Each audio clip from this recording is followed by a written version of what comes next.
বাবা, কাস্তে কাস্তে গলা বুক ব্যথা হয়ে গেল। জানো তো বন্ধুরা, আজকের দিনে না বেশি ভালো হতে নেই। ভালো হবে লোকে তোমাকে পেয়ে বসবে। এখনকার দিনে দেখি বেশিরভাগ মানুষই খারাপ।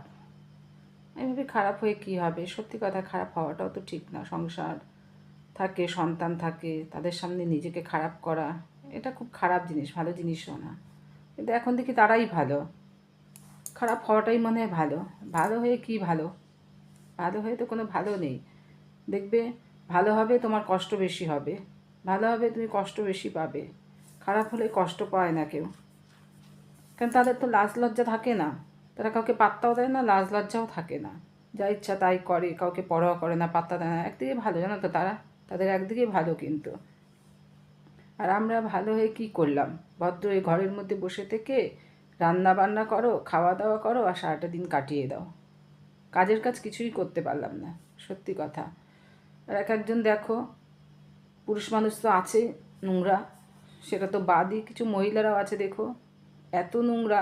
বড় বড় ছেলে মেয়ে হয়ে গেছে, ছেলে মেয়ে সামলাবে, সন্তান সামলাবে, সন্তানের ভালো চাইবে, সন্তানকে ভালো পথে নেবে, সন্তান কীভাবে ভালো একটা জায়গা পৌঁছাতে পারে সেই সমস্ত দিকে চিন্তা ভাবনা দেবে, তা না।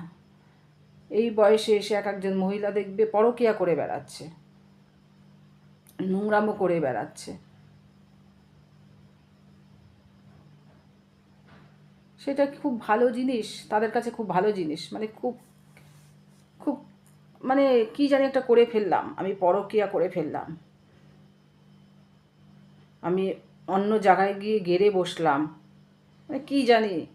সে সংসার ধর্ম করলো না, আমার কাছে এসে এসে করছে, আমার কাছে এসে পড়েছে আমাকে, মানে মানে বিশাল বড় একটা কাজ করে ফেললো। কিন্তু এইটা একবার ভাবলো না যে আজকে তুই পরকীয়া করছিস, কদিন পরে তোর সন্তান পরকীয়া করবে।